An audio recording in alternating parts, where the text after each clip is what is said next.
안녕하세요. 내년 3월에 결혼을 앞두고 있던 예비 신부입니다. 과거형으로 적은 이유는 짐작하신 것처럼 파혼했기 때문이고요. 물론 아직 예비 신랑이었던 남자친구는 받아들이지 못한 눈치지만요. 아무튼 저는 결정을 내렸고, 그러니 예비 신랑이 아닌 편의상 남자친구라고 칭하겠습니다. 남자친구는 제 파혼 결정을 통보받고는 저한테 사람이 그러는 거 아니라면서 제가 이렇게 피도 눈물도 없는 사람인 줄 몰랐다고 저와 함께한 지난 세월들을 보상하라며 억지를 쓰고 있는데, 정말이지 다른 사람들에게 한 번쯤은 물어보려고요. 남자친구 말대로 제가 냉혈한이라 이런 결정을 내릴 수 있었던 건지 말해요. 남자친구하고는 대학교에서 만났습니다. 신입생 동기였거든요. 그런데 저희 과가 학교 내에서도 정원이 30명 남짓으로 굉장히 적은 과였어요. 그렇다 보니 남자친구하고 저는 의도했건 의도하지 않았건 시간을 같이 보내는 일이 자주 있었습니다. 겹치는 수업도 상당했고요. 그래서 누가 먼저랄 것 없이 조금씩 가까워졌고, 그러다 남자친구가 군대를 다녀오고 저는 유학을 다녀오고, 복학하고 나니까 다들 어디로 갔는지 강의실에서 아는 얼굴이라곤 서로밖에 보이질 않았던 거죠. 그래서 이후로는 더 자주 더 오래 붙어 다니게 됐어요. 그리고 자연스럽게 그 관계가 연인 사이로까지 발전하게 되었던 거고요. 그런데 결혼 이야기가 오가던 무렵, 남자친구가 제 눈을 피해 누군가와 연락을 주고받고 심지어 몰래 만났다는 정황을 알게 되었습니다. 충격이었죠. 사귀는 동안 아주 사소한 문제로도 저를 서운하게 한 적이 없었거든요. 그래서 고민 끝에 혹시 여자라도 생겼냐고 단도직입적으로 물었습니다. 그랬더니 남자친구가 펄쩍 뛰면서 그게 무슨 소리냐고 하더라고요. 그리고는 자기도 제가 왜 그런 의심을 하는지, 딱 눈치를 챘는지 한숨을 내쉬고는 실은 자기가 저에게 말하지 않은 게 있다면서 자기 부모님이 재혼하신 사이라는 거예요. 처음엔 좀 솔직히 깜짝 놀랐어요. 왜냐하면 이미 남자친구 부모님을 몇 번이나 만났었는데 두 분 사이도 너무 좋으셨고, 특히나 새어머님, 그러니까 제가 그때까지도 당연히 남자친구의 원래 친어머니라고 생각했던 그분이 남자친구를 대하시는 건 제 어머니가 저를 대하시는 모습과 별반 다를 게 없었거든요. 아무튼 남자친구는 상황이 이렇게 되었으니 더는 감출 게 뭐가 있겠냐면서 자기 이야기를 시작했고, 그 이야기는 꽤나 충격이었습니다. 남자친구의 아버님과 남자친구를 낳아주신 친어머님은 남자친구가 초등학교 때 헤어지셨대요. 그리고 그 이유는 아버님이 아닌 친어머님의 외도였고요. 아버님이 눈치를 채기도 전에 친어머님이 먼저 남자가 생겼다며 일방적으로 이혼을 요구하셨답니다. 하지만 그럼에도 불구하고 아버님은 자식까지 있는 여자가 어떻게 그렇게 쉽게 가정을 버릴 생각을 할 수가 있냐고 이혼은 못 해준다고 버티셨대요. 그러면서 지금이라도 정리하고 돌아오면 두 번 다시 입에 올리지도 않겠다. 아무 일도 없던 것처럼 용서하고 살겠다. 그렇게까지 말씀도 하셨다나요? 하지만 친어머님은 사랑 없이 못 산다. 자식도 필요 없다. 자기를 놔달라. 그래서 그렇게 결국 두 분은 이혼하셨답니다. 그런데 더 황당한 건 이혼하고 나서 보니까 친어머님이 사채를 엄청나게 빌려 쓰셨더라는 거예요. 그래서 아버님이 남자친구만 데리고 거의 야반도주하듯 이사를 가셔야만 하셨다고요. 이후로 아버님은 지금의 새어머님을 만나 재혼을 하셨어요. 두 분은 어린 시절 친구 사이였고 당시 새어머님은 사별을 하신 상황이었다고요. 남자친구 말로는 자기가 듣기에 새어머님이 더 적극적으로 다가오셨는데 그런 새어머님께 아버님이 나는 가진 게 없어서 너를 행복하게 못 해준다 하셨답니다. 하지만 새어머님은 사별한 남편이 남기고 간 유산도 있고 또 친정 자체가 워낙 잘 살던 집이라 그런 건 아무 문제가 안 된다 하셨대요. 그저 바라는 게 하나 있다면 건강하게 오래오래 옆에 있어 달라고. 아무튼 그래서 두 분이 재혼을 하게 되셨고 그때부터 남자친구가 말하길 모든 것이 달라졌답니다. 새어머님이 빚부터 시작해서 많은 부분을 해소시켜 주셨다고요. 그런데 그렇게 아버님과 남자친구가 조금씩 새로운 가정에 적응해 나가던 때 남자친구가 친어머님으로부터 연락을 받았답니다. 친어머님께선 남자친구에게 엄마가 그립지 않았냐며 미안하다고, 너만 괜찮다면 예전처럼 돌아가고 싶다 뭐 그런 말씀을 하셨다대요. 하지만 그 사실을 알게 되신 아버님께서 전 부인인 친어머님을 만나서는 이제 와서 무슨 염치로 연락을 하느냐고, 어디 가서 죽더라도 아무 소식도 알리지 말라셨답니다. 그리고는 한 번만 더 우리 주변에서 얼쩡거리면 평생 후회하게 만들어주겠다 뭐 그런 식으로 경고를 하셨다고요. 이 이야기를 들었을 땐 정말 놀랐어요. 평소에 제가 뵌 아버님은 말수가 많지는 않으셔도 배려가 넘치시고 따뜻하신 분이셨으니까요. 아무튼 상황이 그랬음에도 불구하고 남자친구는 결국 친어머님을 끊어내지 못했답니다. 저한테 그러더라고요. 그래도 자기를 낳아주신 어머니인데 어떻게 아예 모른 척할 수 있었겠냐면서. 그래서 그냥 가끔 안부만 주고받는 정도로 지내고 있었다는 거예요. 최근에 연락이 잦아진 건 이래저래 어머님을 좀 도와드려야 하는 상황이었기 때문이었고요. 그리고 이런 상황을 알고 나니 솔직히 제 마음이 후련하기만 한 것은 아니었어요. 남자친구가 바람을 핀다고 생각했을 때는 화가 났고 배신감이 들었는데 바람이 아니라 복잡한 가정사가 있다고 하니 이건 뭐 헤어지기도 애매하고 안 헤어지자니 결혼을 하는 게 맞나 하는 생각도 들고, 그리고 무엇보다 제가 찜찜했던 건 남자친구가 자기가 친어머님이랑 연락하는 걸 아버님과 새어머님 두 분 모두에게 철저히 비밀로 하고 있었다는 거예요. 저는 솔직히 뵌 적 없는 남자친구의 친어머님보다 아버님과 새어머님한테 이미 마음이 많이 가 있었기에 그런 남자친구가 이해되지 않았고 한편으론 한통속처럼 보일까 걱정스러웠죠. 말이 나왔으니 말이지만 저는 새어머님이 참 좋았어요. 저한테 정말 잘해주셨거든요.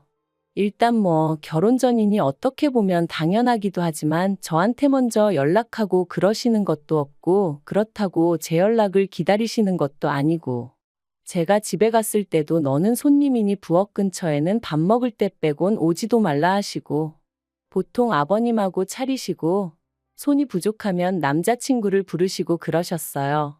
그뿐만이 아니라 상견례 자리에서는 확실히 말씀드리겠다며 저희 부모님더러 예단 같은 거 안 해서 보내셔도 된다고, 잘 키운 딸 보내주시니 그것만으로도 감사할 뿐이라고. 그리고 명절 같은 때는 당신도 아버님하고 여행 다니며 편하게 즐기며 살고 싶기에 꼭 아이들이 와야 한다고 생각하지 않는다면서. 아무튼 저희 부모님 입장에서나 제 입장에서나 정말 좋은 시부모님을 만난 것 같다고 복받았다고. 얼마나 좋아했는지 몰라요. 그런데 이런 새어머님을 속여야 했으니 솔직히 너무너무 찜찜하고 불편하고 죽을 맛이었죠. 그러다 기어이 일이 터졌습니다. 시작은 지난달이었어요. 평소와 마찬가지로 남자친구랑 데이트를 하던 중이었는데 전화 한 통이 걸려왔고 그 전화를 받은 남자친구의 얼굴은 사색으로 변하더라고요. 그리고 하는 말이 지금 당장 병원에 가봐야 한다며 친어머님이 교통사고로 크게 다치셨다대요. 저도 놀랐죠. 그래서 일단 남자친구를 병원으로 보냈고 이후로 남자친구가 한 달 가까이 병원을 오가며 친어머님을 간호했어요. 내심 제가 도와줬으면 하는 눈치도 있었지만 그건 경우가 아닌 것 같아서 모른 척했고요. 그리고 진짜 문제는 친어머님이 들어두신 보험도 없고 무엇보다 본인이 잘못을 해서 교통사고가 났던 거대요. 그래서 그나마 혼자 살고 계시던 월세방 보증금까지 싹 다 빼서는 병원비 되고 그걸로도 부족해 남자친구가 결혼자금이라고 나름대로 모아둔 돈까지 다 써버린 거죠. 듣는데 어찌나 갑갑하고 화가 나던지. 하지만 첩첩산중이라고 그게 다가 아니었습니다. 갈 곳이 없어지신 친어머님을 남자친구가 아버님 새어머님은 물론이고 저와도 상의 없이 자기 사는 오피스텔로 모셨거든요. 어이가 없더라고요. 아무리 상황이 급박했다고 해도 그렇지 어떻게 나랑 상의 한마디 없이 그럴 수가 있나 싶은 게. 하지만 가뜩이나 심란한 사람에게 뭐라고 하기도 그렇고. 그래서 저도 최대한 화내지 않고 그럼 앞으로는 계획이 어떻게 되냐? 어떻게 할 거냐 물었습니다. 그랬더니 남자친구 말이 지금도 생각할수록 어이가 없어요. 기껏 한다는 소리가 당분간은 계속 자기 오피스텔에서 지내시게 하고 나중에 저희 결혼하고 신혼집으로 들어갈 때 그때도 모시고 갔으면 좋겠다고 했거든요. 그래서 제가 그게 말이 되냐고 했습니다. 아버님 새어머님은 너가 친어머님이랑 연락을 하고 지내는지도 모르시는데 갑자기 그분을 모시고 오겠다고 하면 어떻게 될지 상상이 안 되냐고요.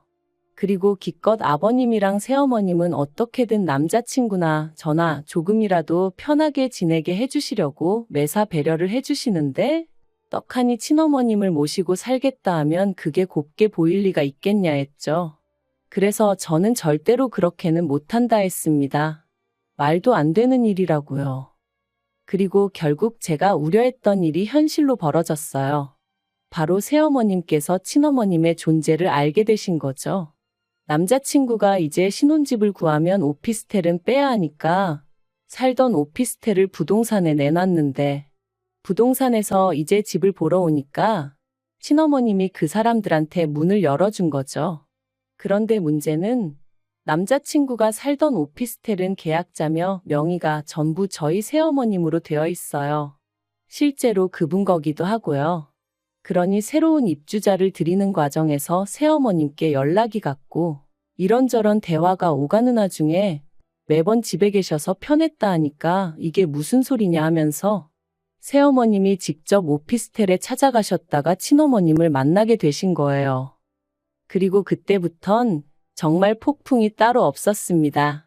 새어머님께서는 남자친구와 저를 불러 앉혀놓고는 언제부터 이런 깜찍한 짓을 저지른 거냐 하시며 당신은 친아들이라 생각했고 저를 며느리라 생각해서 정말 진심으로 대했는데 배신감이 너무 크다 하셨어요. 그리고는 남자친구더러 앞으로 어쩔 셈이냐고 물으셨는데 그 와중에 멍청하다고 해야 하는 건지 고집이 세다고 해야 하는 건지 아니면 눈치가 없는 건지 남자친구가 한다는 말이 그래도 자기를 낳아주신 분인 만큼 하다못해 전세 하나라도 구해드리고 싶다는 헛소리를 짓거리대요. 그런데 웃긴 건 제 남자친구지만 그럴 만한 능력이 안 되거든요. 그럴 만한 돈도 없고요. 아닌 게 아니라 신혼집도 새어머님이 해주시는 거였고 그나마 남자친구가 모아둔 알량한 돈 몇 푼 그건 벌써 병원비로 다 들어갔는데 이 와중에 친어머님한테 전세를 얻어주고 싶다니 제가 머리에 돌을 맞았나 싶더라니까요. 그러자 아버님과 새어머님 두 분 다 남자친구더러 그럼 그러라 하셨습니다. 네 능력껏 전세고 뭐고 얻어주던지 말던지 알아서 하라고요. 그리고는 단 지금 사는 오피스텔에선 최대한 빨리 짐 빼고 그리고 이제 너랑 나는 남남이다. 앞으로는 네 본가가 여기라고 생각하지 마라. 친어머니한테 잘해드려라 하며 선을 딱 그으시는데 솔직히 망했다 싶었죠. 그리고 이틀 뒤 저는 남자친구의 친어머님이란 분에게 연락을 받았습니다. 남자친구에게 무슨 이야기를 어떻게 들으셨는진 몰라도 저를 한번 만나고 싶다 하셨어요. 제가 어떤 사람인지 궁금하기도 하고 당신 며느리감이라니 빨리 보고 싶다면서 말이죠. 그리고 솔직히 여기서부터 이미 거부감이 들었습니다. 그렇지만 이때만 해도 남자친구랑 헤어져야 하는 건지 어째야 하는 건지 어떤 결정도 내리지 못한 와중이었기에 일단 친어머님을 만나게 되었죠. 그런데 친어머님이 이런저런 말씀을 하시다가 그래서 혼수나 예단 같은 건 어떻게 하기로 했었냐입니다. 그래서 혼수는 제가 해가고 예단은 안 해가기로 했었다 하니까 그래도 그건 경우가 아니지 않냐면서 그런데 당신도 딱히 필요한 건 없고 그러니까 일단은 혼수고 예단이고 현금으로 가져오랍니다. 그 돈하고 제가 사는 원룸 전세 보증금하고 더하면 우리 세 식구 살 곳 하나 못 구하겠니? 하시면서 말이죠. 너무 기도 안 차서 이건 뭐라고 대꾸를 해야 하나 싶대요. 그래서 우리 셋이요 하고 되물었습니다. 그랬더니 옆에 있던 남자친구가 그럼 상황이 이런데 어쩌겠냐며 저더러 좀 이해를 해달라는데 이건 아니다 싶었죠. 그래서 제가 남자친구에게 아무래도 이건 아니라고 했습니다. 너를 내가 사랑하는 건 맞지만 나는 가족 관계도 중요하다고 생각하고 금전적인 부분도 무시할 수 없다고 본다. 그런데 지금 보아하니 너무 많은 것들이 달라졌고, 그래서 이 결혼은 적어도 당장은 못하겠다 했습니다. 그랬더니 남자친구가 한다는 말이 저더러 이렇게 단칼에 자기를 잘라낼 수 있냐는 거예요. 그래서 그럼 어쩌겠냐고. 네가 네 엄마한테 끌려다니듯이 설마 나도 너한테 끌려다닐 줄 알았냐. 그런데 남자친구가 이러지 말고 같이 가서 아버님과 새어머님한테 한 번만 빌어보재요. 두 분 다 저를 워낙에 좋아하셨으니 저까지 같이 가면 한 번쯤은 용서해 주실지도 모르지 않냐면서 말해요. 그리고 남자친구 친어머님은 그래 할 수 있는 건 다 해보라고. 네 아빠가 그렇게 인정머리 없는 사람은 아니라며. 어떻게 보면 이 모든 상황이 친어머님 때문인데 정작 본인은 얼마나 태어나시던지 우라가 치밀대요. 그리고 저는 남자친구 등살에 못 이겨 결국 남자친구 집에 찾아갔습니다만 결과부터 말씀드리자면 문전박대를 당했어요. 새어머님이 경찰을 부르셨거든요. 남자친구고 저고 꼴도 보기 싫다 하시면서 한 번만 더 찾아오면 또 신고할 거라고 엄포를 놓으시는데 뭐 말 그대로 희망이 안 보이더라고요. 그래서 그냥 문자로 그간 잘해주셔서 감사했다. 죄송하다고만 남겨놨어요. 그리고 그때 아버님이 현관 밖으로 나오셔서는 왜 일을 이렇게 만드냐며 남자친구를 탓하셨습니다. 그리고는 앞으로는 뭐 아무것도 기대하지 말라고. 경제권이고 뭐고 새어머님이 다 쥐고 계셔서 당신은 따로 도와줄 수도 없다고 그러시더라고요. 그리고 그 꼴까지 보고 나니 정말 뭐라 할 말이 없었습니다. 그래서 남자친구에게 너도 이제 네가 무슨 짓을 한 건지 알겠지 하고는 헤어지자 했어요. 나는 솔직히 네 친어머니고 어쩌고 해도 좋은 마음으로 대하고 살 자신도 없고 그리고 이번 일을 통해서 네가 얼마나 무계획적이고 무능한지도 알게 되었다고. 그러니 이제 각자 갈 길 가자 한 거죠. 그랬더니 남자친구가 저더러 악렬합니다. 저더러 자기 돈 보고 좋아했던 거냐면서 너 꽃뱀이야 그러는데 웃기지도 않아서 그래 마음대로 생각해 하고 집에 왔어요. 그래도 무려 6년을 사귀었고 그러니 솔직히 제 마음이 한 번에 정리되진 않았어요. 그래서 집에 돌아온 이후로 한 3, 4일 동안은 밖에도 안 나가고 울었다 멍했다 그렇게 시간을 보냈거든요. 그런데 그런 와중에 남자친구 친어머님이 또다시 연락을 해와서는 사람이 살다 보면 별일이 다 있는 법이지만 가족끼리 힘을 합쳐 헤쳐나가면 되는 거라고. 너무 경솔하게 행동하지 말고 같이 힘을 내자 그러시대요. 그리고 그 문자를 보자마자 진짜 머리끝까지 화가 올라왔어요. 이 아줌마 때문에 몇 사람이 상처를 입고 내 인생은 꼬였다 싶기도 해서 말이죠. 그래서 답장으로 아줌마 앞가림이나 잘하고 사시라고. 아줌마 때문에 아줌마 아들 팔짝 꼬이고 저까지 파혼했단 수근거림이나 듣게 생겼다고. 마음 같아선 확 고소하고 싶은데 참는 줄이나 아셔라. 그렇게 보내고 차단해버렸네요. 그리고 엊그제 제 친구이기도 하고 남자친구의 친구이기도 한 친구가 이 친구는 그래도 대충 양쪽 상황을 다 알거든요. 아무튼 이 친구가 말을 전하길 남자친구가 회사에서 퇴직금을 선지급받았다고 하더랍니다. 그 돈으로 일단 반지하 월세라도 구해서 친어머님을 모시겠다고 했다면서 말이죠. 그리고는 혹시나 저를 만나면 자기가 정말 미안해하고 있다면서 저 없으면 죽을 것 같다고 그러니 제발 돌아와 달라고 전해달라 했다대요. 그래서 그 친구한테 쓸데없는 소식 한 번만 더 전하면 너하고도 손절하겠다 했어요. 재수 없으니까 그 자식 얘기 꺼내지도 말라고요. 솔직히 이런저를 속물이다 생각하는 사람도 있을지 모르겠지만 저는 지금 그 친어머님인지 뭔지 하는 분 때문에 인생 자체를 송두리째 뺏겨버린 기분이에요. 마음 같아선 어떻게든 책임을 묻고 싶을 정도로 말이죠. 하지만 또 한편으로는 그래도 이런 일이 결혼 전에 벌어졌으니 얼마나 다행인가 싶기도 합니다. 6년의 세월을 한순간에 없었던 일처럼 지우고 살 순 없겠지만 그래도 조금씩 다시 기운 차려 볼게요. 두서가 없는 제 남사스러운 이야기를 들어주셔서 감사합니다.